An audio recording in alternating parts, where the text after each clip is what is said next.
Students, welcome to Kanishka commerce classes. अगर आप इस चैनल पर नए हैं तो चैनल को सब्सक्राइब और वीडियो को लाइक करना ना भूलें। देखिए, आज की इस वीडियो में हम करेंगे इंट्रोडक्शन ऑफ इकोनॉमिक्स। इकोनॉमिक्स है क्या, अर्थशास्त्र का परिचय इस वीडियो से हम जानेंगे आज।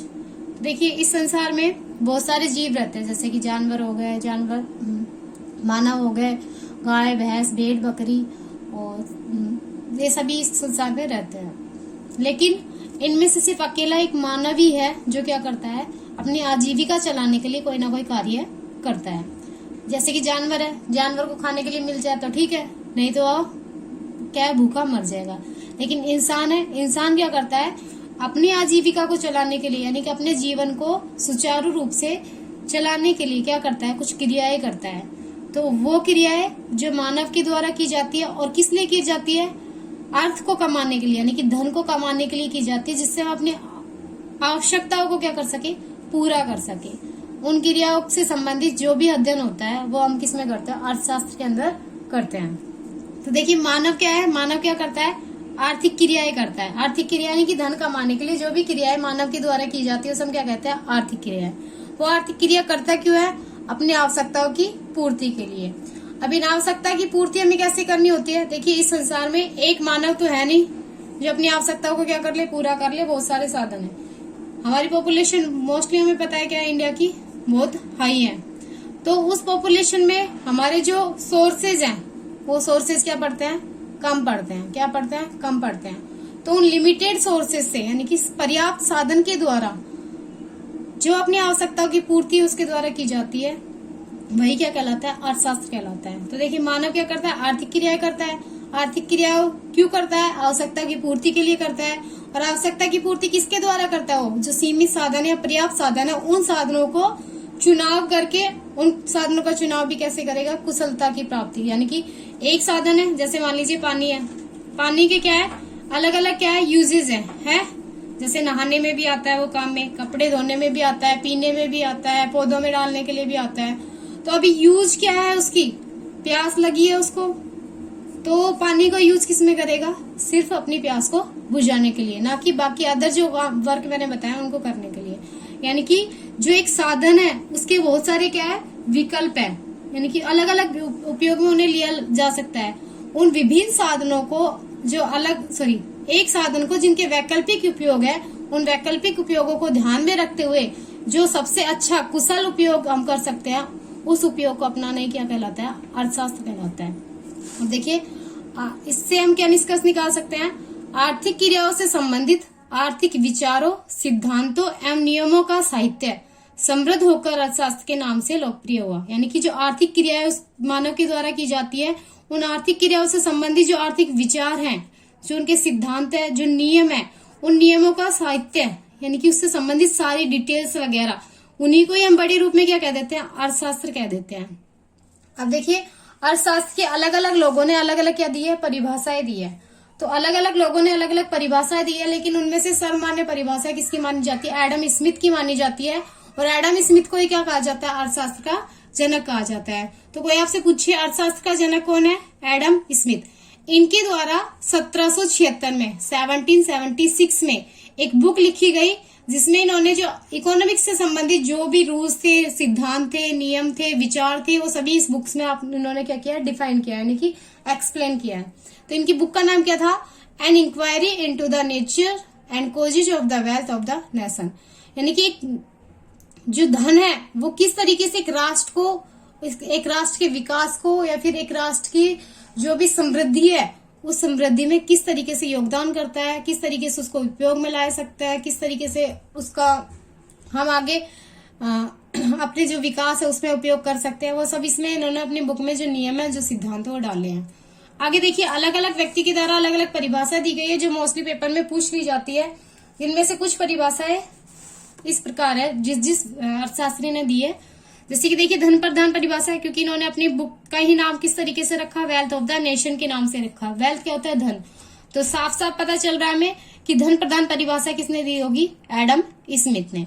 इसके बाद देखिए, एडम स्मिथ ने तो कहा कि अर्थशास्त्र क्या है, धन से संबंधित जो भी बातचीत है, यानी कि जो भी नियम है, सिद्धांत है, कानून है, उन सभी को हम किसमें शामिल करते हैं, अर्थशास्त्र में। लेकिन जो अल्फ्रेड मार्शल है उनका मानना क्या था कि आर्थिक कल्याण का अध्ययन करना, यानी कि लोगों का जो आर्थिक कल्याण होता है उससे संबंधित जो अध्ययन है वो किसमें शामिल होता है, अर्थशास्त्र में शामिल होता है। तो हम कह सकते हैं अल्फ्रेड मार्शल द्वारा कौन सी परिभाषा दी है, कल्याण प्रधान परिभाषा दी गई है। इसके बाद हमारे एक अर्थशास्त्री है नियोली रॉबिन्सन। इन्होंने क्या कहा है, जो अर्थशास्त्र है वो सीमितता प्रधान परिभाषा इन्होंने दी है। इनका मानना क्या है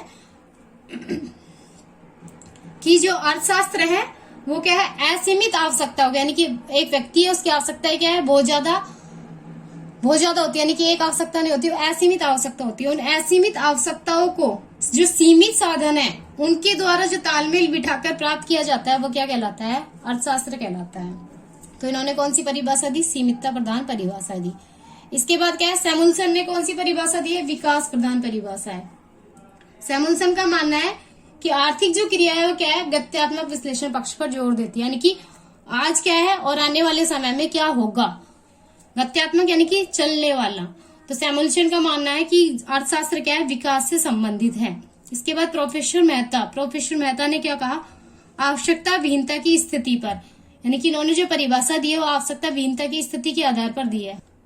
तो इस तरीके से कितने अर्थशास्त्री हो गए, 1 2 3 4 5 अर्थशास्त्री है जो मोस्टली आपके पूछे जाते हैं कि किस व्यक्ति ने या किस अर्थशास्त्री ने कौन सी परिभाषाएं दी है। तो एडम स्मिथ ने कौन सी, धन प्रधान, अल्फ्रेड मार्शल ने कल्याण प्रधान, लियोनी रॉबिन्सन ने सीमितता प्रधान और सैमुअल्सन ने विकास प्रधान और प्रोफेसर मेहता ने आवश्यकता विहीनता की स्थिति वाली।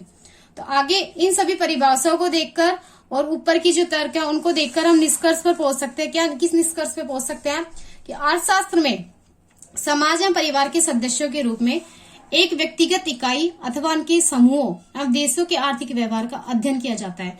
क्या कहा कि अर्थशास्त्र में जो है समाज और परिवार के जो सदस्य है, यानी कि एक जो समाज है उसमें जो व्यक्ति रहते हैं वो, और परिवार के सदस्य के रूप में एक व्यक्तिगत इकाई, अब व्यक्तिगत इकाई एक व्यक्ति भी हो सकता है, एक उपभोक्ता भी हो सकता है, एक फर्म भी हो सकती है, अथवा उनके समूह या फिर उनका कोई ग्रुप बनाया हुआ है, उन ग्रुप का, एवं देशों के आर्थिक व्यवहार, यानी कि एक देश है और एक दूसरा देश है, इन दोनों देशों के जो आर्थिक व्यवहार है उनका अध्ययन करना क्या कहलाता है, अर्थशास्त्र कहलाता है। ये सभी अपनी असीमित एवं प्रतिस्पर्धी आवश्यकताओं की संतुष्टि के लिए, यानी कि जो इनकी आवश्यकता है वो क्या है, असीमित है, अपनी असीमित आवश्यकताओं की पूर्ति करने के लिए या फिर प्रतिस्पर्धा के इस युग में, यानी प्रतिस्पर्धी आवश्यकता है, एक आवश्यकता खत्म होती है तो दूसरी शुरू हो जाती है। और कई बार क्या होता है, हमें 2 चीजों की आवश्यकता होती है, एक चीज की आवश्यकता है और दूसरी चीज की आवश्यकता है।